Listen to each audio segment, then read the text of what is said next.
আমাদের দেশের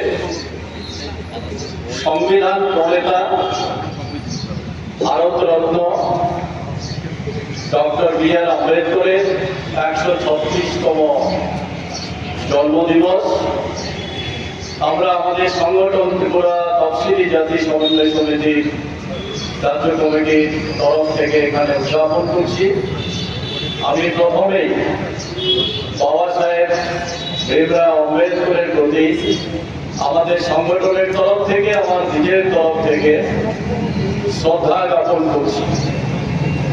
আপনারা এটা সবাই জানেন, আমাদের দেশের সংবিধান প্রণেতা ডক্টর বি.আর. আম্বেদকর যে সংবিধানের উপর ভিত্তি করে আজকে আমাদের দেশ চলছে, এই সংবিধান আমাদের দেশের সার্বভৌমত্ব, সমাজতান্ত্রিক, ধর্মনিরপেক্ষ, গণতান্ত্রিক, প্রজাতন্ত্র রাষ্ট্র হিসাবে গড়ে তোলার জন্য এই সংবিধান রচনা করেছে।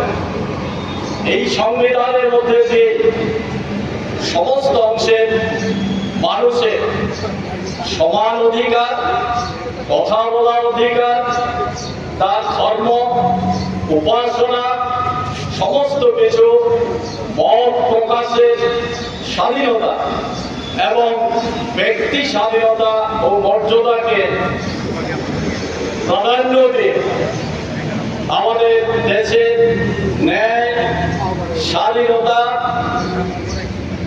ভ্রাতৃত্ববোধ এবং সাম্যের উপর ভিত্তি করে এই সংবিধান শুধুমাত্র একটা আইন না, এটা একটা দলিল। গোটা দেশের মানুষকে ঐক্যবদ্ধ রেখে এবং সকলের সমান অধিকার প্রতিষ্ঠিত করার জন্য এই দলিল। আজকে আমরা অত্যন্ত দুর্ভাগ্যের সঙ্গে লক্ষ্য করছি, আমাদের দেশের শাসক গোষ্ঠী তথা আরএসএস পরিচালিত এই বিজেপি এই দেশের সংবিধানকে ভেঙে চুরমার করার জন্য মরিয়া হয়ে উঠেছে। এই ইতিহাস আপনাদের সকলেরই জানা। যখন আমাদের দেশের এই সংবিধান তৈরি হয়, সেই সময়ে তীব্র বিরোধিতা করেছিল আরএসএস যে আমরা ডক্টর বি.আর. আম্বেদকরের রচিত এই সংবিধান আমরা মানি না। এই 1949 সালের 26শে নভেম্বর এই সংবিধান পরিষদ গ্রহণ করে সেই সময়ে তীব্রভাবে বিরোধিতা করেছিল আরএসএস যে আমরা এই সংবিধান মানি না। আমরা চাই এদেশের সংবিধান হোক মনুস্মৃতির অনুরূপ।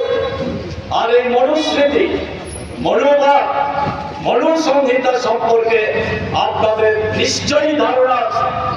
এই মনুস্মৃতির মূল ভিত্তি হচ্ছে, মূল বক্তব্য হচ্ছে বর্ণবাদ, চতুর্বর্ণে বিভক্ত।